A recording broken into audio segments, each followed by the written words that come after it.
TTN-HD Production Live, here with writer, actor, producer Hayden Black.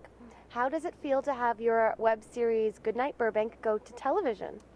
It felt amazing. It felt surreal. You know, it's everything you dream of. So yeah, over the moon. Great. And tell me a bit more about the series. Who is it written and made for?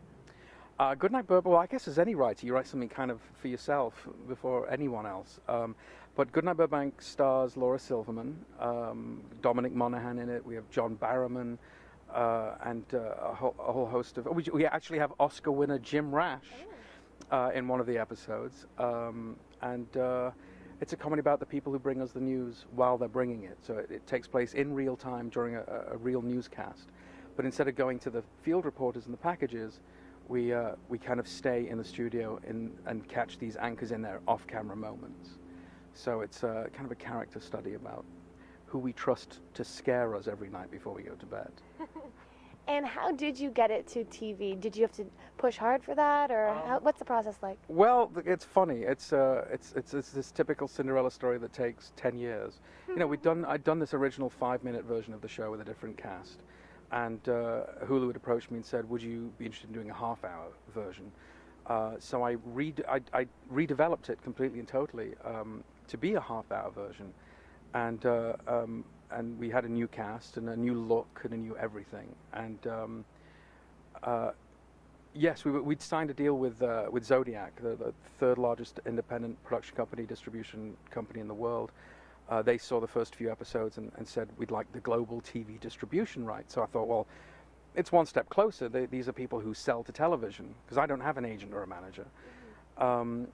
But luck wound up rearing her beautiful, beautiful head, because the day we premiered on Hulu, Mark Cuban happened to be watching and made an offer the next morning for HDNet, his cable network. So we premiered on Hulu in April and went to television. The same 6 episodes went to television in October of last year, 2011. Well, congratulations. Thank you. And you're also working on a podcast. Tell me a bit about that. Well, this is fun because it's it's something completely different. Claire Kramer is starting up she was in Buffy and tons of other stuff, and she and her husband are starting up a new website called GeekNation, which launches a month or so from now. And they've asked me to do a podcast called Across the Pond. And so it's audio, because, you know, a lot of people tell me I have a face for radio. And so it's about British television, but the guests we have are people from television. And so we've already recorded with Liam Lynch and Susie Kane, Adrian Wilkinson. We're about to do some stuff with Ewan McIntosh from The Office, and Alex Lowe, and James Moran, who wrote for Doctor Who. So it's a combination kind of review of what's on British television and talking to these people who were involved in these shows themselves and about the process and what it's like, and so it's fun. We've recorded a bunch, you know, and we've still got some more to go. So I'm really enjoying it. And Doctor Who seems to be a bit of a theme in your life. Well, I grew up with Doctor Who, so very much so, and last year sometime, I was approached to contribute a piece to this charity book for Alzheimer's about Doctor Who. It's called Behind the Sofa. And it's named because, you know, as a little kid, when you watch it, you generally watch it from behind a sofa. And so I wrote a piece for it, and the other contributors are we've got Neil Gaiman of the Sandman fame. This is where I get Alzheimer's and forget all the names. So many people, Chris Tarrant, Jonathan Ross, David Quantick, James Moran.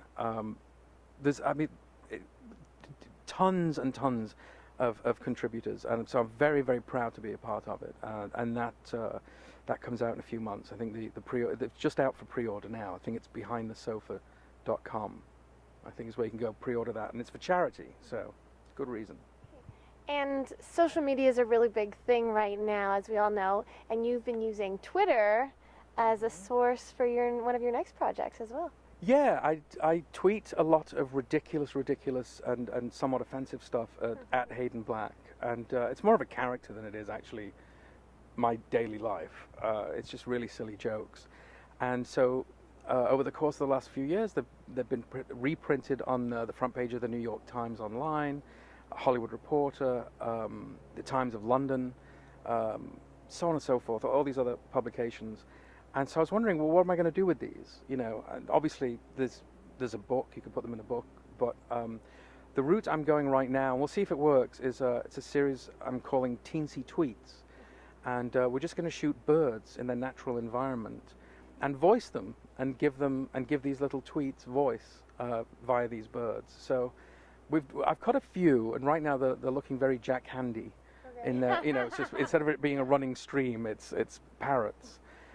Burbank is overrun with wild parrots. If we were doing this interview 2 hours from now, it would sound like a jungle because they come around 4 or 5 o'clock. So it's easy to get the footage of these birds then? It is, yes. People are going to think, I think people have seen them already and think it's stock footage.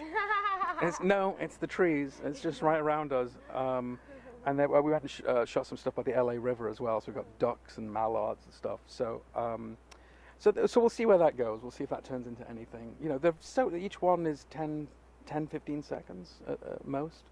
So they're very easy to share with people. And the dog's saying he likes them too. They're very easy to share. They've got the ability to go viral. So there's that. And you are venturing into zombie territory with your new writing projects. What makes your zombie stories better or different than other ones? Well, I'm not going to say better until somebody reads it and thinks that. That's for somebody else to decide. But different, the working title right now is Zombie, but it's ZOHMBI.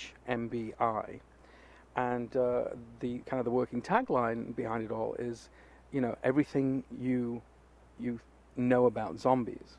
Well, that's exactly what zombies want you to think. So it's basically hitting a reset button on the entire genre and coming up with something new.